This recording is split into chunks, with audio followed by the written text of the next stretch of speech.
So if we want to look at the people who are streaming, I should look this way. Yep. Got it.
Good morning.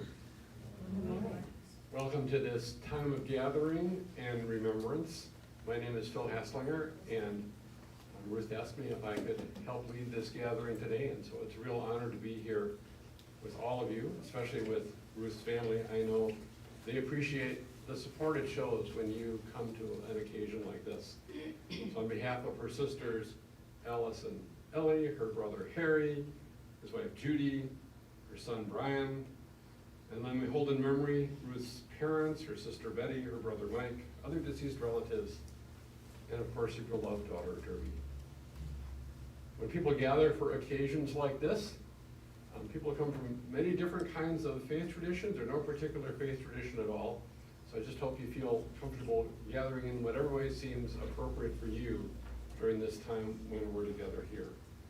And also, then we'd like to invite folks to come to a lunch afterwards. It'll be at the World Buffet on D'Onofrio Drive, which is kind of on the other side of Westtown. So if you are inclined to join them for that, they'd be happy to have you with them to share your own stories and memories. And also, I know Ruth would be happy to see all the different colors in the room today. She really wanted people to wear something colorful to this event, not to treat it as a terribly somber occasion, but a time to celebrate her life. And folks are joining us online as well through live streaming or watching with us later, so welcome to you all as well. Thank you for being with us this day. I'd like to start with a few words and a prayer. Friends, we're gathered here in the protective shelter of God's healing love. In the midst of our memories of Ruth and our sorrow at her death, know that God cares. We come to comfort and to support one another in our common loss. We gather to commend to God with thanksgiving the life of Ruth Elaine Wagner. We come to offer thanks for her time on earth with us. And so would you join your hearts with me in a moment of prayer?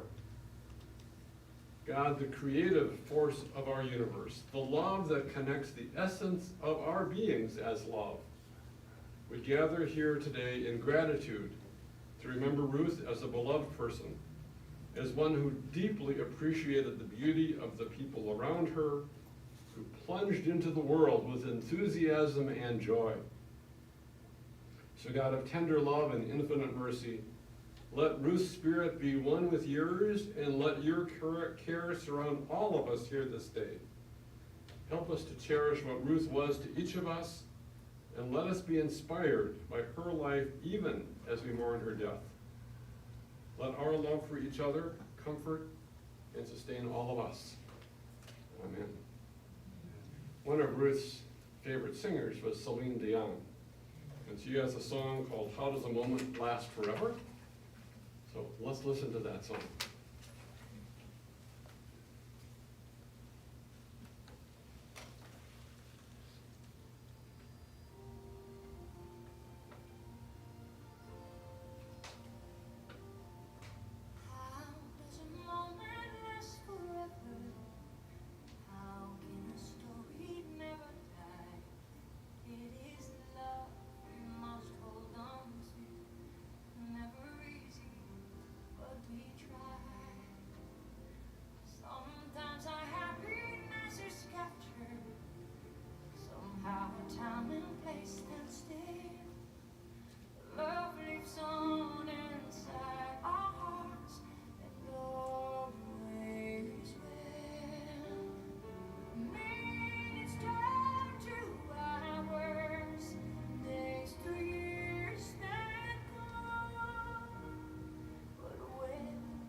In that song, there were these words: how does a moment last forever?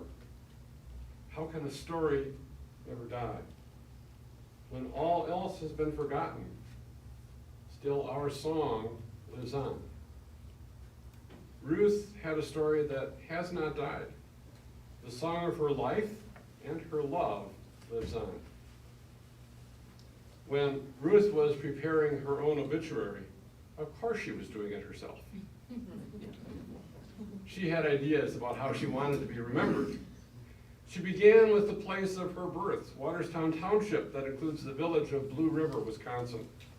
She told me, I was born so far out in the sticks that they had to pipe in the sunshine. Blue River is in the southwestern part of Wisconsin on Highway 133 along the Wisconsin River between Muscadet and Boscoville. A sense of place, of her roots, was important to Ruth. The second thing she put in her obituary were her parents, Harry and Bertha Wagner. She was the second of 6 children, she noted. A sense of family. Her family of origin, the family she created, was also important to Ruth. When she was a little girl, her folks rented a farm between Fenimore and Boscoville. And then when she was in first grade, the family moved to the farm that her father's family had in Marion Township near Boscoville, a farm where her father had helped build the house when he was just 11 years old. A small dairy farm. I loved the farm, she said. And when the farm was finally sold, Ruth said she took that very hard, said she cried. But there were some interesting times ahead for her. She went to high school in Boscoville, living with the family, taking care of their boys.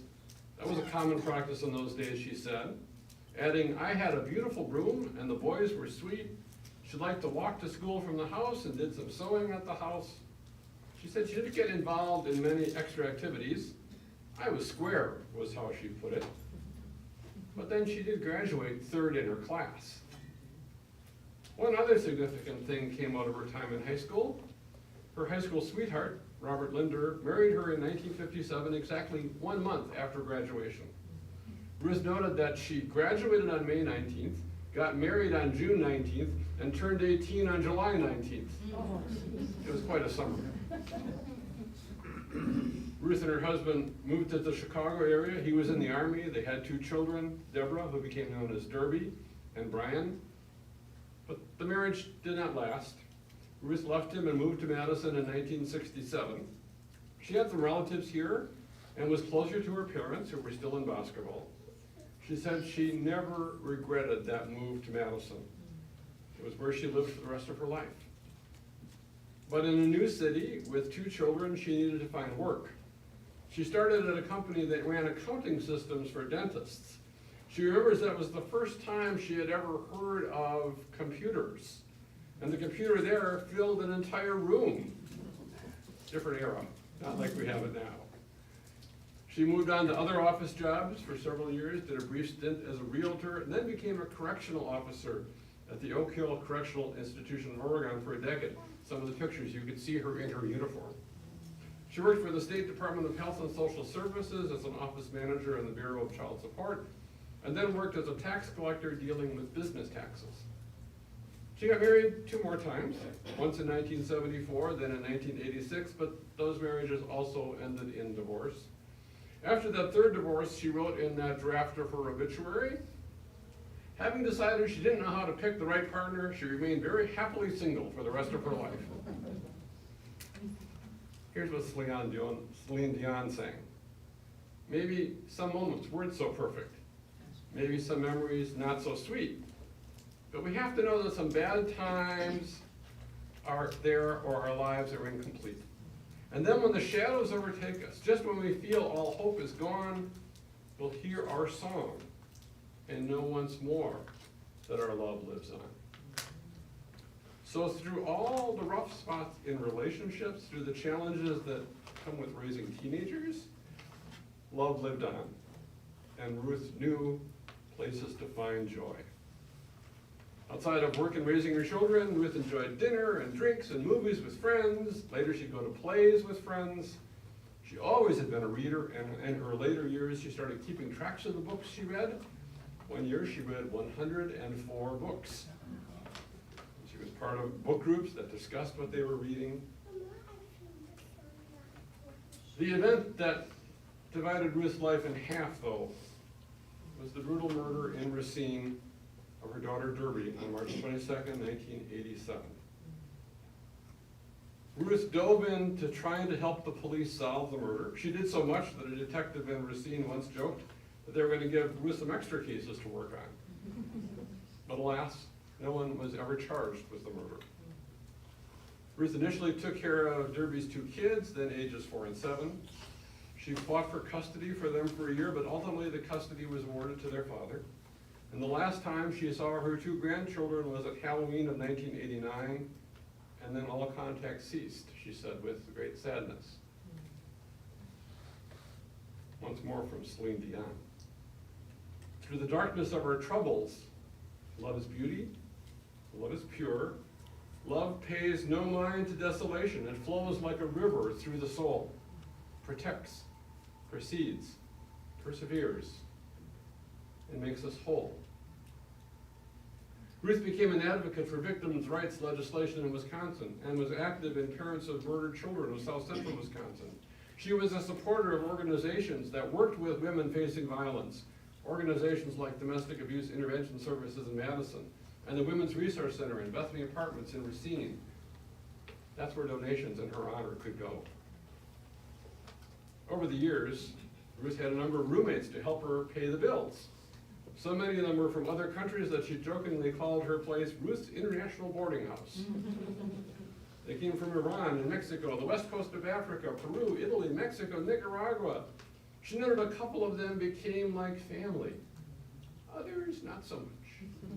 That's how it goes. In 2008, she retired from her last job with the state doing tax collections for businesses as a new data system was being installed. And that required about 10 hours of overtime a week over an extended period of time. So when she retired at age 69 and a half, she noted that her state pension had received a very good boost. Ruth believed strongly in her words that all work that was legal was honorable work and that one could learn something even from the most menial job. She recognized and taught her children that sometimes all of the choices available are crappy, in which case you just have to pick the one that's least crappy and make the best of it. She had a few other bits of advice that she included in her notes for the obituary, so here goes. Ruth made it a point when meeting new people, such as coworkers, to believe that they were nice people. If they weren't nice people, they'd have to prove it. She looked forward to seeing how she felt about someone after knowing them a little bit longer, considering it one of the little mysteries of life and a fun exercise. Lesson: don't rely on negative first impressions. She collected Louisa May Alcott books, having been profoundly affected by Little Women. She admired the resourcefulness of the girls and their mother in the story. Reach higher, Ruth would say, because even if you don't reach your goal, you'll get higher than you would have been otherwise. Ruth spent the last decade or so doing work at her yard, at her house on Moreland Road. She loved doing woodworking. She continued to be an avid reader, and she was a source of strength and guidance for Brian as he moved forward with his life. When I spent some time with Ruth a few years ago after she asked me if I could be on call to do the service, I might add, she was sure would be 10 years off in the future. We talked a little bit about things like God and church and such. At various points, she was part of different congregations and liked the singing in church. She said she spent many of her later years studying and exploring her feelings about religion and faith. She considered herself spiritual, but not religious, finding that much of organized religion was full of hypocrites.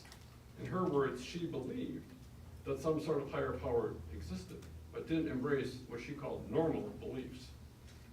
She did believe in heaven, and although she didn't know what form it would take, she strongly believed that she would be reunited there with her precious daughter Derby, as well as her other loved ones.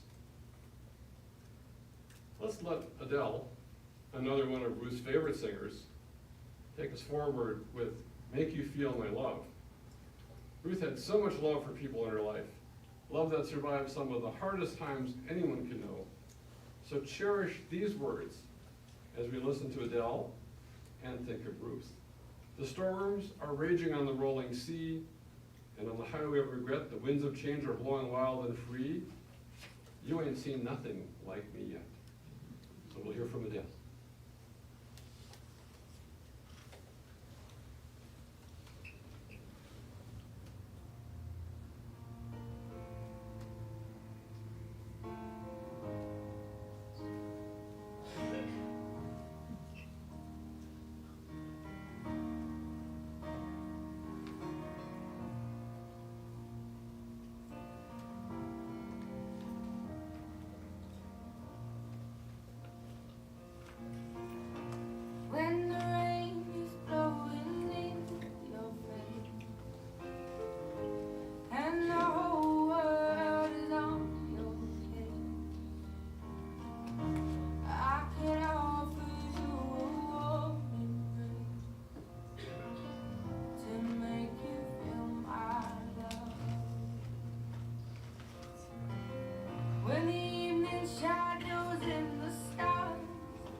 Ruth was about helping people feel her love. One of the people who felt her love was her son, Brian, who had a few thoughts he wanted to share.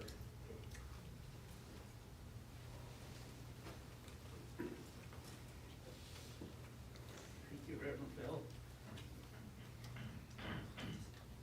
Mama, thank you for always being there for me. Struggle with mental illness and depression. You always came to bail me out, more or less, pick me up where I was stranded. You've done so much for me. Everything from all the work you did on my home after you retired, 70 years old, laying flooring and painting. Of course, picking out all the colors and everything first. Paying for it. It's just been my whole support system. You'll be dearly missed.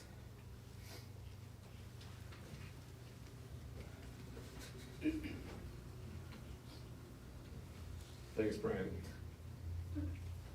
I know how important she was in your life and how important you were in her life. If it matters. In helping decide how things might go in this service, Ruth had picked out a poem, and the poem is on the cards that you picked up on the way in. It's called Afterglow by Helen Lowry Marshall. It goes like this. I'd like the memory of me to be a happy one. I'd like to leave an afterglow of smiles when life is done. I'd like to leave an echo whispering softly down the ways of happy times and laughing times and bright and sunny days. I'd like the tears of those who grieve to dry before the sun of happy memories that I leave when life is done.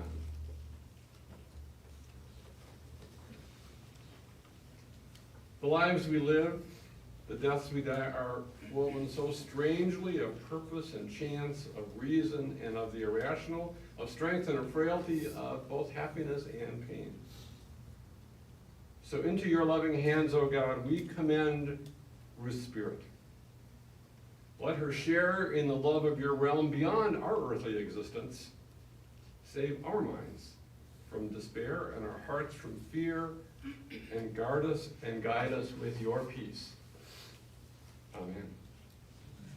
So let's go out to the day in front of us with these words. May God bless you and keep you. May God's face shine upon you and be gracious to you. May God look upon you with kindness and give you peace. And let us go forth with memories of Ruth in our hearts and hope in our beings. Amen.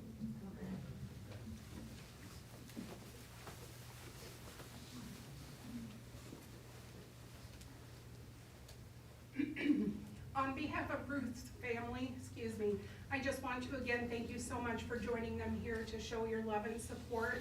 And to please everyone who's here, you are welcome to join them at World Buffet for a time of fellowship right after the services here. Thank you so much. And if there's anyone who would like a flower from the spray as a keepsake, you're welcome to come forward. Thank you.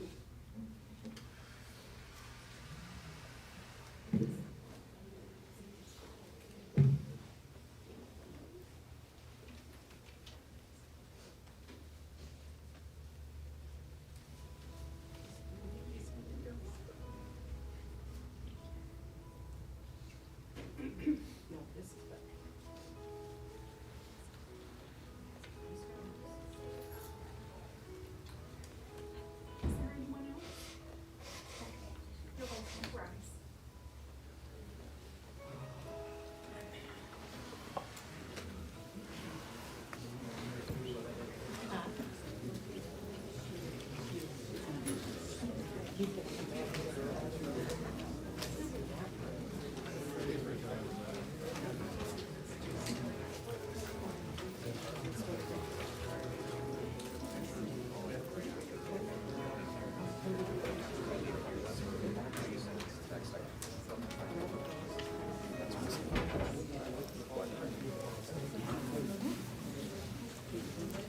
Mm.